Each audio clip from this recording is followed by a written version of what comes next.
So we're continuing to see ICE agents, federal agents, and now in the last 24 hours, National Guard troops continue to be deployed in and around the city of Chicago as part of this crackdown on illegal immigration.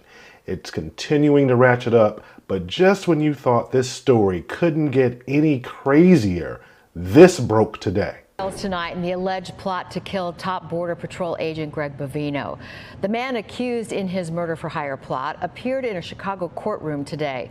Our investigative reporter Bennett Haberly was there. He's joining us now in studio with much more on this case. Bennett. Allison, federal prosecutors say that 37-year-old Juan Espinosa Martinez is undocumented, though it is not clear how long he has been here in the U.S. Prosecutors acknowledge that he only has mostly traffic violations and an alcohol consumption charge in his background. Tonight, he faces a federal charge that carries a maximum sentence of 10 years in prison if convicted. Good morning, gang. Let me start you out with a story we broke for you yesterday that a bounty was put on the head of the commander of the Border Patrol out here, Chief Gregory Bovino. Federal prosecutors, I should say, released yesterday that they had arrested one suspect. They described him as a ranking member of the Latin King street gang. His name is Juan Espinosa Martinez, alleging that he solicited the murder of Bovino. Part of the evidence, a Snapchat message offering $2,000 for information about Bovino, $10,000 to, quote, take him down. Here's Chief Bovino last night. It's a war zone out there.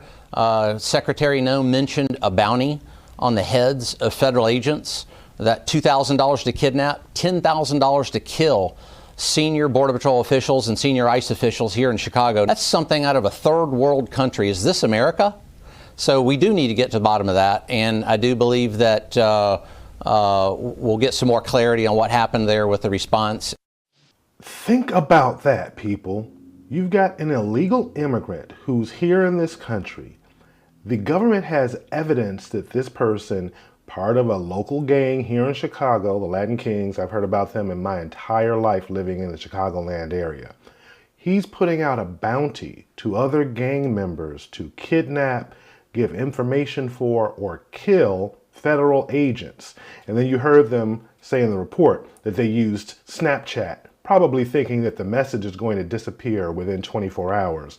But everybody, if you didn't know this, anytime you leave a digital fingerprint, it's somewhere in some server forever.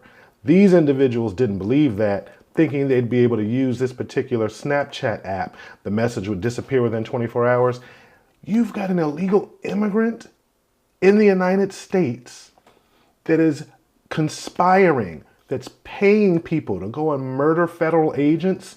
And then when when Espinosa Martinez gets to court, his attorney is saying, oh, he's only had a couple of traffic tickets and, one DUI.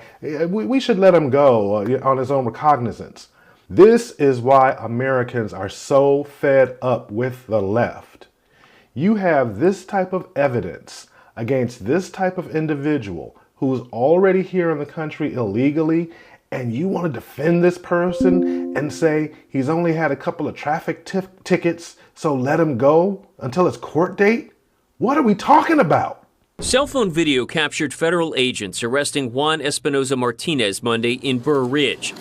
Village Mayor Gary Grosso learned from law enforcement that they were in the area looking for someone and happened to witness the arrest. I was very glad to see my government taking care of the people in Burr Ridge and keeping us safe, which is our #1 job as an elected official. Federal prosecutors allege that Espinosa Martinez is a high-ranking member of the Chicago street gang, the Latin Kings.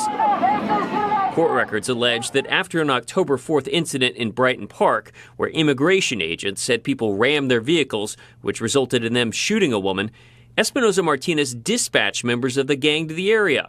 A confidential source told law enforcement the day before that he allegedly solicited members of the Latin Kings and others to harm or murder Border Patrol Commander Gregory Bovino, offering up to $2,000 for information and $10,000 to, quote, take him down. Outside his federal court hearing Tuesday, a woman who identified herself as a friend told NBC5 Investigates that Espinosa Martinez is not a Latin King member. She described him as a good father who works in construction. With a background of mostly traffic violations, prosecutors successfully argued to the judge that the federal charge is serious enough to warrant him being held until a detention hearing. Great job to the attorneys representing the state that they were able to convince this judge to hold this individual until his actual hearing. We can't have American citizens who are threatening federal police agents, federal law enforcement agents. We certainly can't have illegal immigrants. And let me just give you a quick side note. This person was apprehended in Burr Ridge, and you heard the mayor from Burr Ridge who was complimenting and saying good job to police for apprehending this individual. Burr Ridge is about 20 miles north of where I live along I-55. Burr Ridge is an upscale neighborhood with million-dollar homes and multi-million-dollar homes. So to have this friend come out and say, oh no, he's not a member of the Latin Kings, he's a good father and a construction worker.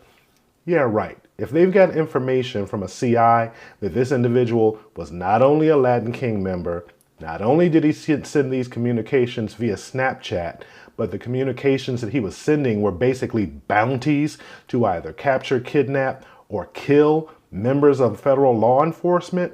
Yeah, nobody wants to hear that. Of course someone's going to come out and say, oh, he's not a gang member. This is just so ridiculous. This individual should be deported to some black site somewhere instead of us spending taxpayer dollars to try and convict this individual. Now, prosecutors also claim they developed information that Espinosa had dispatched gang members to 39th and Kedzie on the south side on Saturday. That is the scene where Border Patrol was rammed and boxed in, where a Border Patrol agent fired and struck one of his alleged attackers. And that is also the location from which agents called for help. The controversy now is evidence that indicates Chicago cops were ordered to stand down and not help their federal counterparts. That's something Superintendent Larry Snelling denied yesterday, but rank-and-file Chicago police are outraged. Sadly, this department is in literally a shell of itself and so fearful of what politicians and this mayor are going to do to them. And what mayor are they referring? Our favorite mayor here, whom we love to cover on this channel, Mayor Brandon Johnson. Superintendent Snelling didn't give that stand down order unless it came from above him. And Brandon Johnson, because he's so ideologically against what's going on, of course he told CPD to stand down and don't support federal LEO. Of course he did. And now you hear that police officer just now who's saying that rank and file police officers are outraged. How long do you think it's going to take for rank and file police officers on CPD to finally get fed up with this mayor who calls law enforcement a sickness? How long do you think it's going to take before they finally walk off the job and they'll be able to walk immediately into positions with ICE? Because President Trump is offering people $50,000 as a signing bonus. You think individuals in CPD will have any compunction once they finally, when the final straw breaks the camel's back? Do you think they will have any compunction about quitting CPD and going to ICE, especially when you throw the sweetener of a $50,000 signing bonus?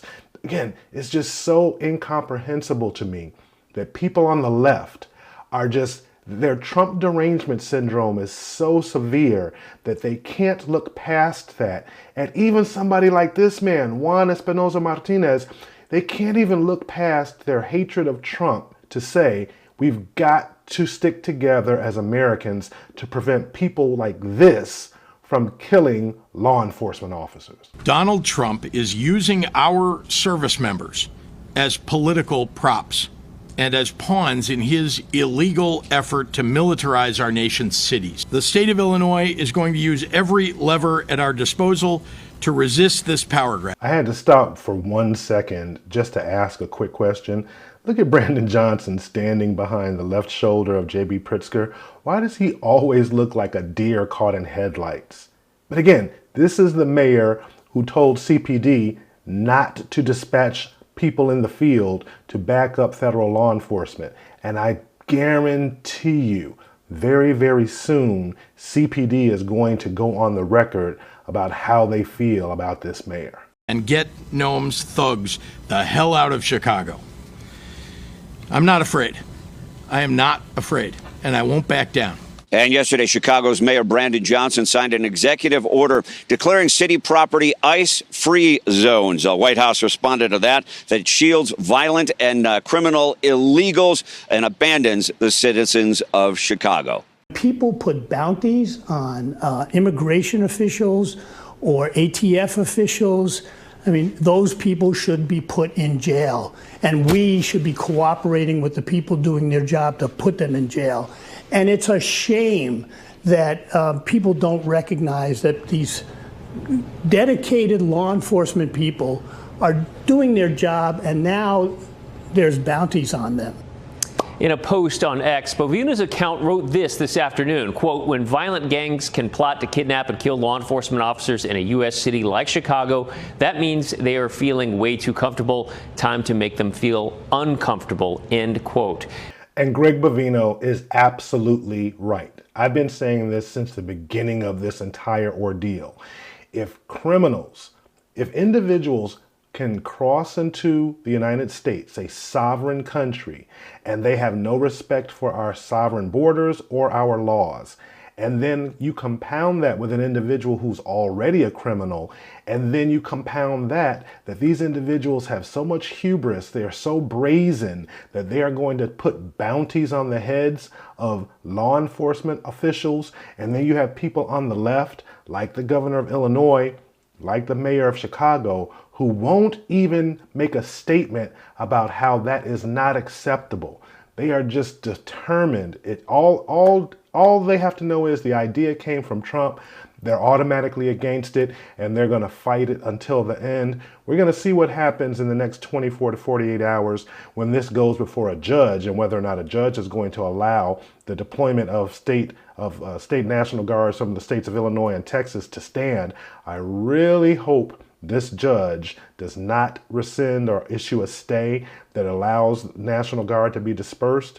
That would really send a bad message, but I can guarantee you if that happens, ICE is going to just double down because they cannot allow for this criminal antisocial behavior, putting bounties on the heads of federal LEOs. They cannot allow this to stand. They have to draw a line in the sand and let these individuals know that behavior is not going to be tolerated under any circumstances, least of all these. Let's get this conversation going. Let me know what you think down in the comments.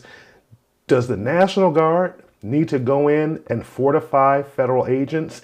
And if a judge does disperse them, does ICE need to drop the hammer on Chicago? Thanks for hanging out. I'll catch you in the next one.